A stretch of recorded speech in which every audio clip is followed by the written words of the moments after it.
Mbah Karto bersujud dalam keabadian, membeku dalam waktu, menjadi penanda misteri yang tak bisa dipindahkan. Bagaimana jika di balik keheningan sujudnya, Mbah Karto menyimpan pesan yang lebih besar dari sekadar keajaiban. Sebuah rahasia yang menunggu untuk diungkap oleh mereka yang berani mencari jawaban di antara batas nyata dan tak kasat mata. Kalau kamu suka dengan video ini, jangan lupa klik like-nya, tulis pendapatmu di kolom komentar, share ke teman-temanmu, dan yang paling penting, subscribe biar kamu gak ketinggalan cerita-cerita seru lainnya. Sekarang, mari kita simak cerita lengkapnya sampai habis. Embun pagi masih menggantung di pokok-pokok daun mangga, memantulkan bias cahaya mentari yang baru mengintip dari ufuk timur. Azan subuh baru saja selesai berkumandang dari musala kecil di sudut kampung. Suaranya melengking merdu membelah keheningan. Dusun Ngasem, Yogyakarta. Di dalamnya, beberapa jemaah tua dan muda dengan sarung dan peci khasnya sudah khusyuk menunaikan sholat. Di antara mereka, sosok Mbah Karto yang rentah, dengan punggung membungkuk dan rambut memutih, tampak begitu larut dalam setiap gerakan salatnya. Ia selalu menjadi yang pertama datang, menempati saf paling depan, persis di belakang imam. Kehadiran adalah pemandangan yang biasa, sebuah bagian tak terpisahkan dari rutinitas subuh di Ngasem. Namun, pagi itu ada yang sedikit berbeda. Setelah salam kedua diakhiri, satu persatu jemaah mulai bangkit dari sujud terakhir mereka. Ada yang berzikir. Perlahan, ada yang langsung beranjak untuk menikmati kopi hangat di rumah. Imam pun, Pak Haji Slamet, perlahan bangkit, merapikan pecinya, dan menoleh ke belakang untuk memastikan tidak ada jemaah yang tertinggal. Matanya menangkap sosok Mbah Karto yang masih dalam posisi sujud. Keningnya menempel erat di sajadah usang. Kedua tangannya terhampar pasrah. "Mbah Karto, sampun rampung sapa Pak Haji Slamet dengan suara pelan dan ramah. Ia mengira Mbah Karto sedang berzikir panjang, atau mungkin hanyut dalam doa yang lebih dalam dari biasanya. Bukan hal aneh, mengingat betapa khusyuknya Mbah Karto dalam beribadah. Namun, tak ada respons. Tubuh ringkih itu tetap tak bergerak. Pak Haji Slamet menunggu sejenak. 15 detik berlalu, lalu 30. Keheningan musala terasa begitu pekat. Hanya sesekali terdengar dengung nyamuk atau desau angin yang masuk dari celah jendela kayu. Seorang jemaah lain, Mas Agung, pemuda tanggung yang selalu sigap membantu urusan musala, ikut menoleh. Bakar, kok dereng tani Pak Haji?" tanyanya sedikit heran. Ia berjalan mendekat. Beberapa langkah di belakang Pak Haji Slamet, Mas Agung memberanikan diri mendekati Mbah Karto, berniat untuk menepuk pundaknya dengan lembut. Namun, saat tangannya hampir menyentuh, ia merasakan sesuatu yang aneh. Udara di sekitar Mbah Karto terasa dingin, jauh lebih dingin dari suhu pagi yang sejuk, dan ada keheningan absolut yang memancar dari tubuh itu, seolah waktu berhenti di sekelilingnya. Pak Haji Slamet, dengan pengalaman hidupnya yang panjang, mulai merasakan firasat tidak enak. Ia teringat beberapa hari belakangan Mbah Karto memang terlihat sedikit lebih pucat dari biasanya. Meskipun semangat ibadahnya tidak pernah luntur. Dengan langkah hati-hati, ia mendekat, berjongkok di samping tubuh yang masih bersujud itu. Memanggil lagi, lebih jelas kali ini. "Mbah Karto, Mbah, pripun niki?" Tak ada sahutan. Pak Haji Slamet lalu mencoba menyentuh pundak Mbah Karto. Begitu jemarinya menyentuh kain sarung yang membalut tubuh tua itu, ia merasakan dingin yang menusuk. Dingin yang bukan dingin yang bun pagi, melainkan dinginnya sebuah perpisahan. Matanya beralih ke wajah Mbah Karto yang masih menempel di sajadah. Perlahan ia melihat ada semacam ketenangan yang luar biasa terpancar dari sana. Sebuah ekspresi damai yang bahkan melampaui tidur paling pulas sekalipun. Tidak ada kerutan duka, tidak ada tanda perjuangan, hanya keheningan yang sempurna. Firasat buruk Pak Haji Slamet berubah menjadi keyakinan yang menghantam. Jantungnya berdebar kencang. Ia menghela napas panjang. Sebuah desahan berat yang syarat dengan kesedihan dan kebingungan. "Innalillahi wa inna ilaihi rajiun," bisik Pak Haji Slamet. Suaranya bergetar. Mas Agung yang berdiri di belakangnya terkesiap. Wahanya pes. Jemaah lain yang masih ada di musala mendengar ucapan itu, langsung menoleh dengan tatapan panik. Mereka tahu artinya. Mbah Karto, sang jemaah setia, telah berpulang, meninggal dunia dalam posisi yang paling mulia. Dalam sujud terakhirnya, kabar itu menyebar dengan cepat, dari mulut ke mulut, melampaui batas musala, merambat ke seluruh penjuru dusun Ngasem yang baru saja terbangun. Pagi yang seharusnya biasa itu, kini diselimuti oleh aura duka dan misteri yang baru saja dimulai. Kabar kepergian Mbah Karto menyebar bakapi di padang ilalang kering. Dalam hitungan menit, dusun Ngasem yang tadinya tenang, kini riuh rendah oleh langkah-langkah kaki dan bisik-bisik. yang syarat kekaguman dan kesedihan. Orang-orang berbondong-bondong menuju musala, ingin menyaksikan sendiri fenomena yang mereka dengar. Mbah Karto meninggal dunia dalam sujudnya.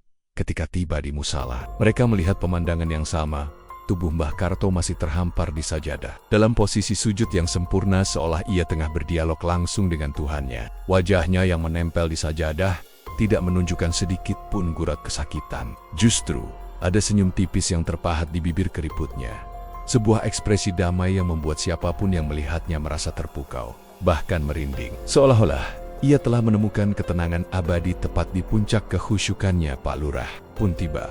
Dengan wajah tegang dan khawatir, ia segera meminta beberapa pemuda kuat untuk membantu mengangkat jenazah Mbah Karto. "Mari kita angkat Mbah Karto, semayamkan di rumahnya.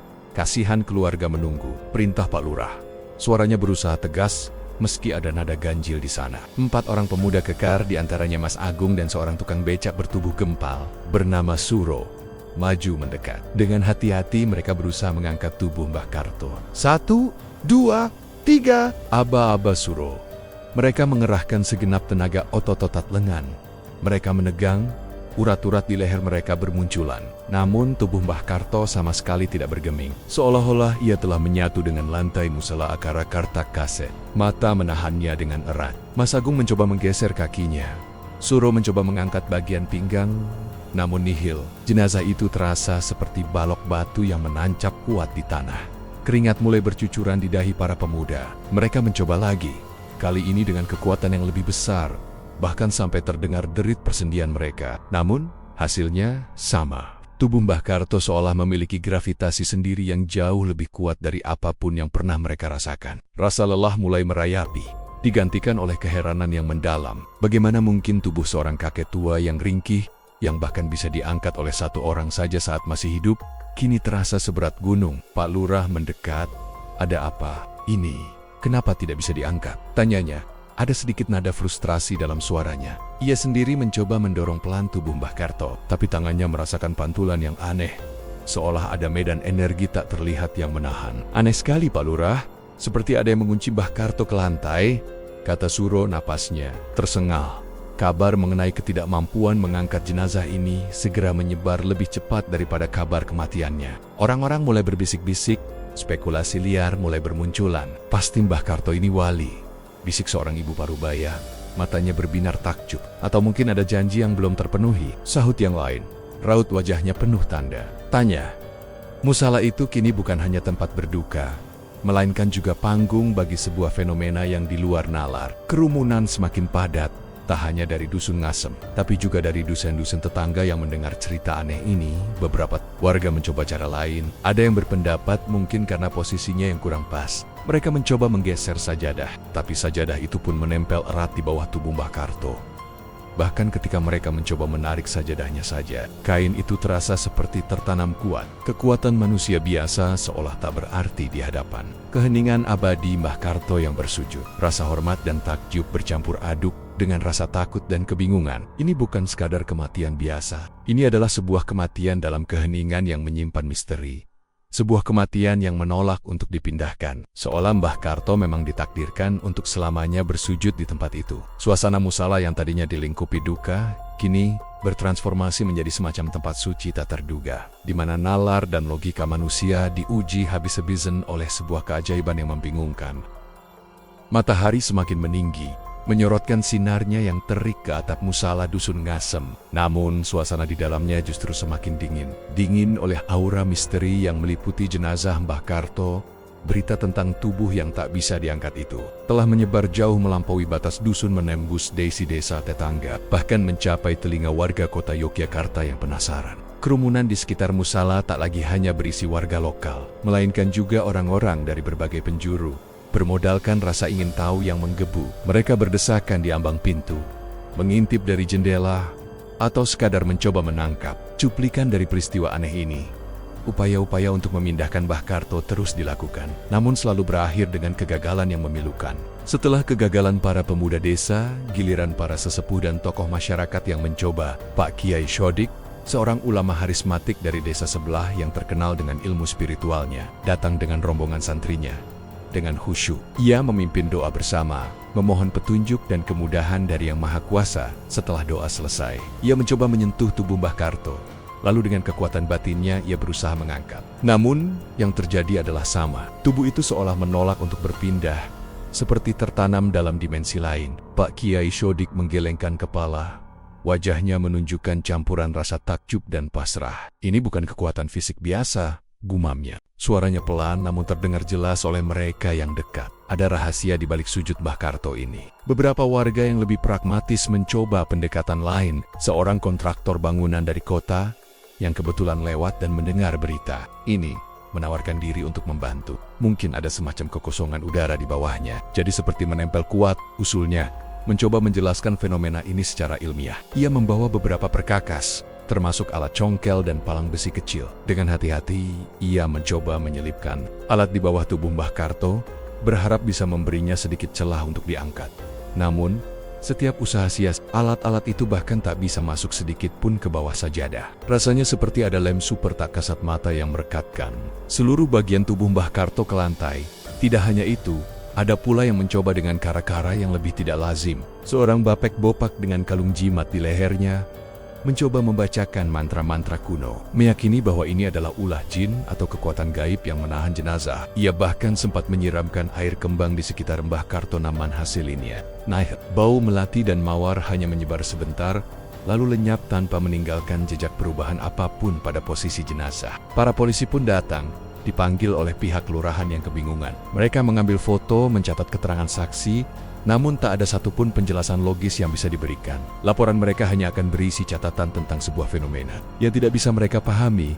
Kamera-kamera ponsel mulai merekam setiap momen, mengabadikan apa-apa yang terus-menerus gagal itu. Video-video pendek beredar cepat di media sosial, memicu jutaan spekulasi dan komentar. Ada yang menyebutnya hoax, ada yang meyakininya sebagai tanda kebesaran Tuhan, ada pula yang menudingnya sebagai bentuk pengalihan isu. Terlepas dari berbagai pandangan, satu hal yang pasti, tidak ada satupun cara, baik dari kekuatan fisik, ilmu spiritual, maupun penjelasan ilmiah, yang mampu menggeser tubuh Mbah Karto dari posisi sujudnya yang abadi. Musala kecil itu kini telah berubah menjadi pusat perhatian, sebuah panggung di mana batas antara realitas dan kemustahilan menjadi kabur, membuat setiap orang yang menyaksikannya merasakan kekaguman, sekaligus keputusasaan. Kegagalan demi kegagalan ini bukan lagi hanya sekadar kegagalan mengangkat jenazah, melainkan sebuah pertanda akan dimensi yang lebih dalam. Sesuatu yang tak terjelaskan oleh akal dan ilmu pengetahuan manusia biasa. Seiring berlanjutnya kegagalan untuk memindahkan jenazah Mbah Karto, suasana di Dusun Ngasem berubah drastis. Musala yang biasanya hanya ramai saat waktu salat, kini tak pernah sepi. Kerumunan orang semakin membesar, memenuhi setiap sudut jalan dan pekarangan rumah di sekitarnya. Namun, di balik keramaian itu, ada geliat baru yang tak kalah menarik. Desas-desus dan mitos lokal mulai bersemi, tumbuh subur di tanah ketidakpastian.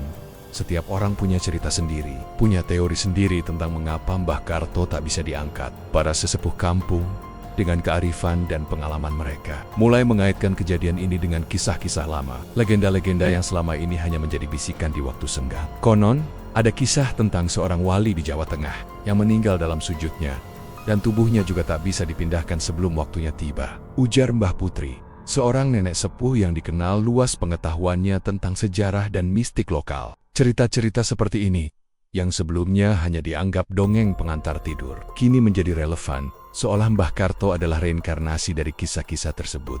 Ada yang berspekulasi bahwa Mbah Karto pastilah seorang wali Allah, sisir, yang memiliki derajat spiritual tinggi, dan bahwa penolakan tubuhnya untuk dipindahkan adalah sebuah karomah, tanda kebesaran dari Tuhan. Argumen ini diperkuat oleh kesaksian para warga tentang kehidupan Mbah Karto yang dikenal sangat sederhana, saleh, dan selalu menolong tanpa pamrih. Ia tak pernah menonjolkan diri, selalu beramal dalam diam. Dan kini, dalam kematiannya, ia justru menjadi sorotan yang tak terhindarkan. Para jemaah yang mengenalnya bersaksi tentang kekhusyukan Mbah Karto dalam salatnya. Seringkali air matanya menetes saat membaca ayat-ayat Al-Quran, seolah ia benar-benar merasakan kehadiran ilahi. Kisah-kisah ini, yang tadinya hanya menjadi obrolan ringan, kini menjadi dasar bagi narasi keagamaan yang kuat. Namun, tidak semua desas-desus bersifat sakral. Ada juga yang berbau mistis dan sedikit menyeramkan. Seorang dukun lokal yang namanya tak perlu disebut, muncul dan mengklaim bahwa Mbah Karto mungkin memiliki khodam atau penjaga gaib yang sangat setia. Dan khodam itulah yang menahan tubuhnya agar tidak berpindah. Ia bahkan mencoba melakukan ritual-ritual aneh, membakar kemenyan dan melantunkan jampi-jampi di luar musala berharap bisa berkomunikasi dengan entitas tersebut. Tentu saja, usahanya tidak membuahkan hasil. Namun hal itu semakin memperkeruh suasana dan menambah bumbu mistis pada cerita Mbah Karto.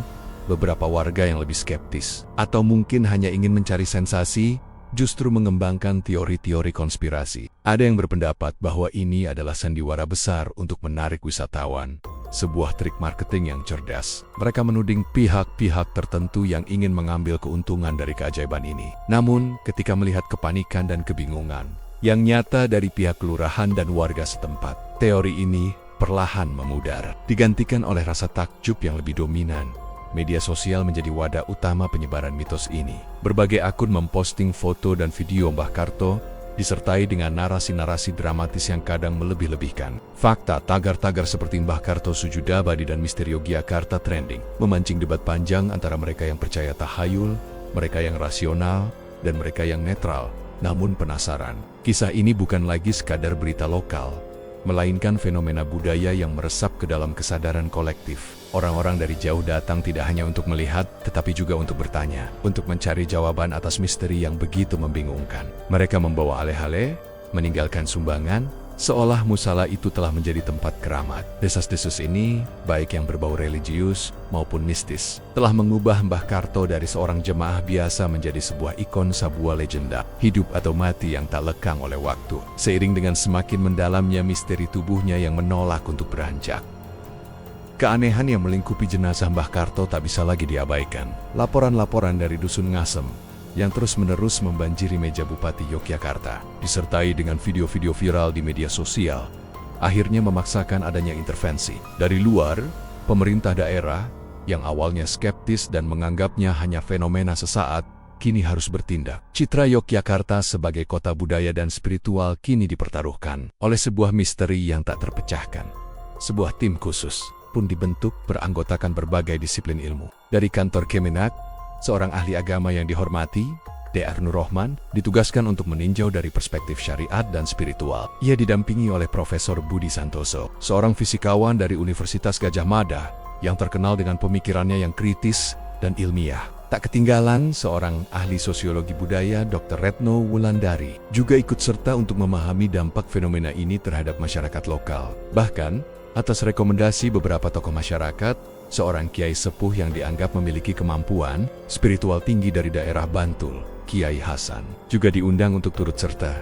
Setibanya di musala, tim ini disambut oleh lautan manusia yang memadati area. Aroma kembang dan asap kemenyan bercampur dengan bau tubuh manusia yang berdesakan. Dr. Nur Rahman dengan tenang mendekati jenazah Mbah Karto. Ia mengamati posisi sujud yang sempurna itu. Melihat senyum tipis di bibir yang membeku, ia memimpin doa singkat, lalu mencoba dengan lembut mengangkat jenazah tersebut, sama seperti yang dilakukan banyak orang sebelumnya. Hasilnya sama. Tubuh itu seolah terpaku, menolak untuk bergeser sedikit pun. Subhanallah, gumamnya pelan. Matanya memancarkan rasa takjub yang mendalam. Giliran Profesor Budi Santoso yang maju. Dengan kacamata bertengger di hidungnya, ia mengeluarkan berbagai alat ukur portabel, pengukur gravitasi, termometer inframerah, bahkan alat pengukur medan magnet. Ia menguji tanah di sekitar Mbah Karto, memeriksa suhu tubuhnya, mencari anomali fisik yang mungkin bisa menjelaskan fenomena ini. Ia bahkan mencoba menganalisis komposisi lantai musala. Tidak ada yang aneh secara fisik, ujarnya dengan raut bingung. Gravitasi normal, suhu ruangan normal, tidak ada medan magnet yang signifikan. Secara ilmiah, ini tidak masuk akal. Ia bahkan mencoba dengan hati-hati menyelipkan sebuah lempengan tipis di bawah tubuh Mbah Karto, berharap menemukan celah atau kemungkinan terjadinya efek vakum. Namun, lempengan itu tak bisa masuk, seolah Mbah Karto telah menjadi bagian integral dari struktur bangunan itu sendiri. Melihat kegagalan pendekatan ilmiah, Kiai Hasan melangkah maju. Dengan jubah putihnya, ia tampak tenang namun penuh wibawa. Ia duduk bersila di samping jenazah, memejamkan mata, dan mulai melantunkan ayat-ayat suci Al-Quran dengan suara yang menggema. Suasana di musala menjadi hening, khusyuk, dabrak. Kemudian, ia membuka mata, menarik napas dalam-dalam. Ada kekuatan yang luar biasa di sini, ucapnya. Suaranya pelan namun terdengar jelas oleh semua yang hadir. Ini adalah kehendak Allah. Jenazah ini menolak untuk dipindahkan bukan karena kekuatan gaib jahat, melainkan karena kemuliaannya. Ia pun mencoba mengangkat, namun sama seperti yang lain, ia tak berhasil. Kiai Hasan lantas menoleh ke arah tim. Kita tidak bisa melawan kehendaknya. Mungkin ada hikmah yang ingin disampaikan. Pemerintah daerah pun dihadapkan pada dilema. Bagaimana mungkin sebuah jenazah tidak bisa dipindahkan? Laporan dari tim ahli menyatakan bahwa secara ilmiah dan spiritual tidak ada penjelasan konvensional. Akhirnya keputusan pahit harus diambil. Bupati mengeluarkan pernyataan resmi, mengakui keunikan fenomena ini dan menyatakan bahwa jenazah Mbah Karto akan tetap berada di musala sampai ada petunjuk atau solusi yang jelas. Untuk sementara, area sekitar Mbah Karto akan dibatasi dan musala akan tetap dibuka untuk umum. Namun dengan aturan yang lebih ketat, intervensi dari luar ini yang diharapkan membawa jawaban justru semakin mempertebal misteri, mengubahnya menjadi sebuah enigma yang membingungkan sekaligus menakjubkan bagi seluruh negeri. Keputusan pemerintah daerah untuk membiarkan jenazah Mbah Karto tetap di posisinya sontak meledak menjadi fenomena nasional. Berita utama di setiap stasiun televisi, surat kabar, dan portal berita online didominasi oleh kisah Mbah Karto. Foto dan video musala kecil di Dusun Ngasem yang menampilkan Mbah Karto dalam sujud abadi tersebar luas, memicu diskusi sengit di berbagai forum dan media sosial. Hashtag Mbah Karto Sujud Abadi kembali menjadi tren teratas. Kali ini dengan jangkauan yang jauh lebih luas. Berbagai media massa dari Jakarta, bahkan beberapa koresponden asing berbondong-bondong datang ke Yogyakarta. Mereka mendirikan pos liputan di sekitar musala, mengirimkan laporan langsung setiap jamnya. Jurnalis berlomba-lomba mewawancarai siapa saja yang bisa memberikan keterangan, warga desa, keluarga Mbah Karto, anggota tim ahli, bahkan para peziarah yang berdatangan. Pak Lurah, yang awalnya hanya seorang kepala desa biasa, kini menjadi sosok yang paling sering diwawancarai. Wajahnya terpampang di layar kaca televisi nasional setiap hari. Tekanan ada di pundaknya untuk menjelaskan sesuatu yang tak bisa dijelaskan.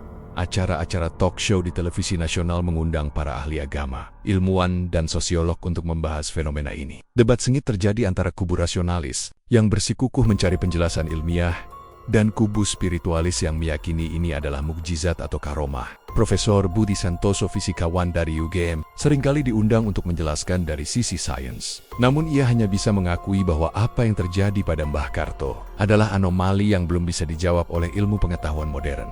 Di sisi lain, Nur Rohman dari Kemenak sering memberikan ceramah tentang pentingnya mengambil hikmah dari peristiwa ini, mengingatkan masyarakat akan kebesaran dan kekuasaan Tuhan.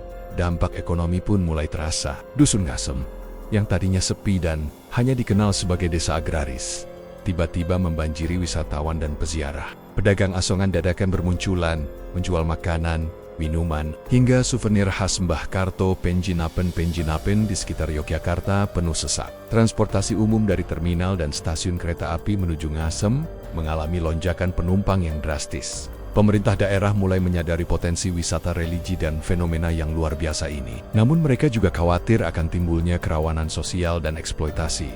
Musala kecil itu kini telah menjadi magnet. Ribuan orang datang setiap hari dari berbagai latar belakang, keyakinan, dan daerah.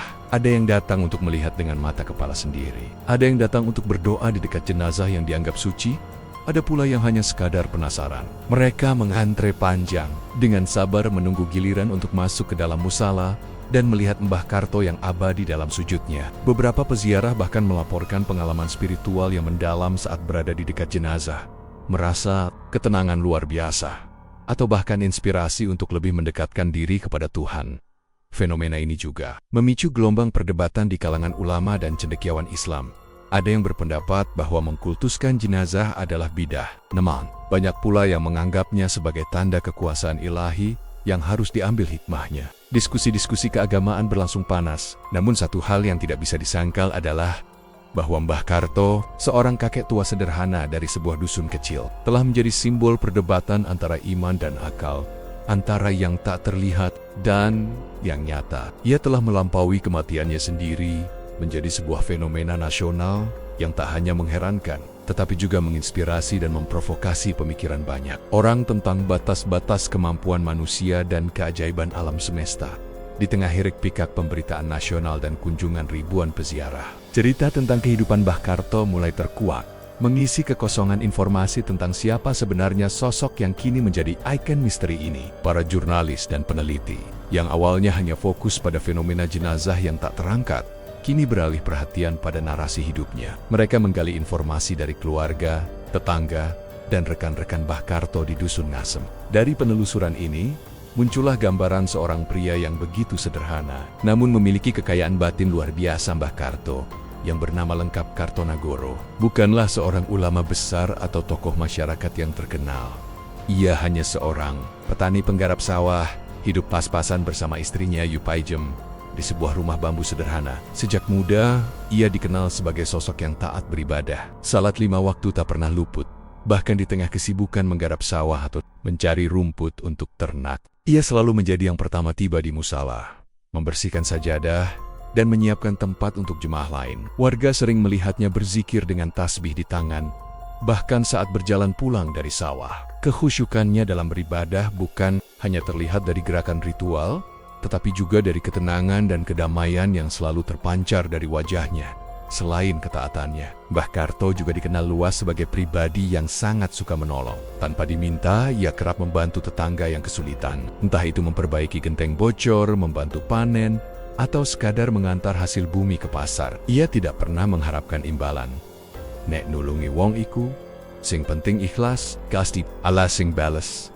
Kalau menolong orang itu, yang penting ikhlas. Gusti Allah yang membalas. Demikian prinsip hidupnya yang sering diucapkannya pada anak-anak muda. Kesabarannya juga legendaris. Ia tak pernah terlihat marah atau mengeluh, bahkan di tengah kemiskinan atau kesulitan hidup yang melanda. SOT gagal atau harga pupuk melambung, Mbah Karto selalu mengatakan, sing penting syukur. Urip iki wis takdir Gusti Allah. Keluarga Mbah Karto yang awalnya terpukul oleh kematian mendadak ini, kini merasa campur aduk antara duka dan kebanggaan. Anak-anak dan cucunya menceritakan bagaimana Mbah Karto selalu menekankan pentingnya kejujuran, kerja keras, dan kepedulian terhadap sesama. Bapak itu tidak banyak bicara, tapi teladannya kuat sekali, ujar salah satu putranya, Matnur, dengan mata berkaca-kaca. Ia menceritakan bagaimana Mbah Karto pernah menolak tawaran untuk menjual tanah warisan dengan harga tinggi, hanya karena tanah itu adalah satu-satunya sumber penghidupan bagi banyak buruh tani di dusun itu. Bagi Mbah Karto, keberkahan jauh lebih penting daripada kekayaan materi. Kisah-kisah tentang kebaikan, kesabaran, dan ketaatan Mbah Karto ini mulai menyebar luas, melengkapi narasi tentang keajaiban jenazahnya. Banyak yang percaya bahwa fenomena tak terangkatnya tubuh Mbah Karto adalah karomah, sebuah anugerah dari Tuhan sebagai balasan atas kehidupan yang penuh kesalehan dan ketulusan. Ini bukan lagi sekadar misteri fisik, melainkan sebuah pertanda spiritual. Keberadaan Mbah Karto dalam sujud abadi di musala itu menjadi simbol hidupnya, sebuah persembahan total kepada Sang Pencipta. Bahkan hingga napas terakhirnya, refleksi atas kehidupan Mbah Karto ini mengubah pandangan banyak orang. Dari sekadar rasa penasaran menjadi kekaguman mendalam, menginspirasi mereka untuk merenungkan makna sejati dari sebuah kehidupan yang bermakna. Minggu berganti bulan, matahari silih, berganti terbit dan terbenam di atas atap musala Dusun Ngasem. Namun, tidak ada satupun perubahan yang terjadi pada jenazah Mbah Karto.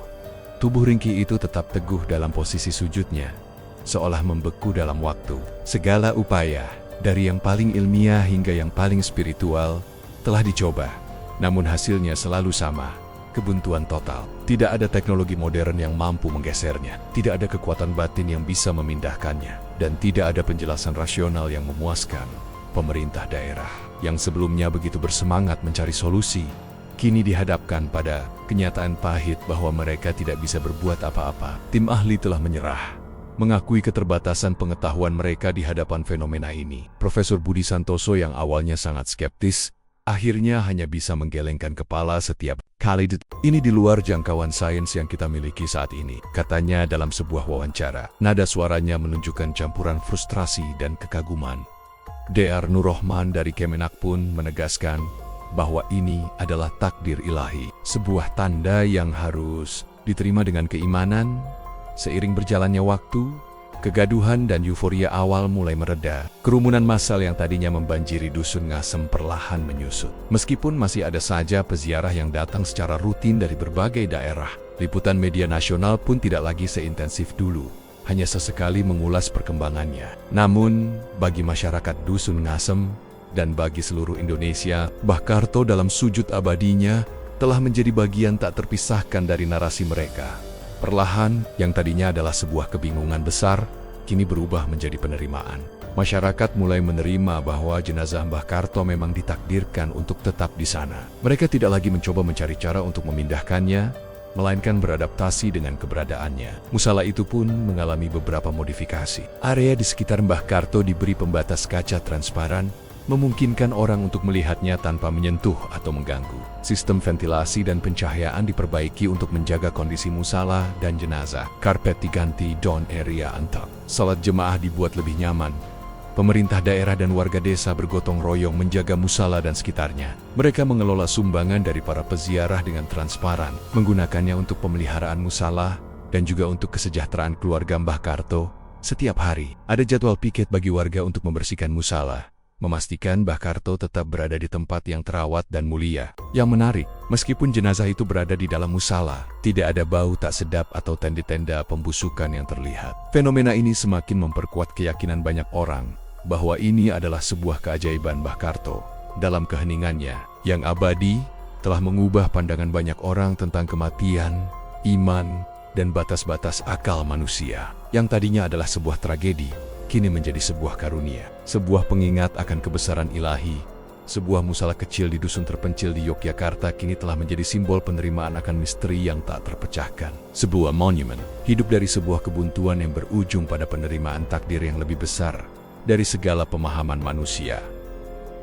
Seiring waktu berjalan, keberadaan jenazah Mbah Karto yang tak terangkat di musala Dusun Ngasem bukan lagi hanya sekadar anomali atau objek rasa ingin tahu. Ia telah bertransformasi menjadi keajaiban dalam kesederhanaan, sebuah fenomena yang mengingatkan setiap orang akan batas nalar manusia dan kebesaran yang tak terhingga dari Sang Pencipta. Musala kecil itu, yang tadinya hanya sebuah bangunan biasa, kini dikenal luas sebagai Masjid Sujud Abadi, sebuah nama yang diusulkan oleh masyarakat setempat dan akhirnya diresmikan oleh pemerintah daerah. Masjid Sujud Abadi kini menjadi salah satu destinasi yang paling banyak dikunjungi di Yogyakarta, bersanding dengan candi-candi megah dan pantai-pantai eksotis. Namun, berbeda dengan objek wisata lainnya, magnet utamanya bukanlah keindahan arsitektur atau panorama alam, melainkan sebuah kisah tentang iman dan misteri yang mendalam. Para pengunjung datang dari seluruh pelosok negeri, bahkan ada yang dari luar negeri, bukan hanya untuk melihat Mbah Karto, tetapi juga untuk merenung.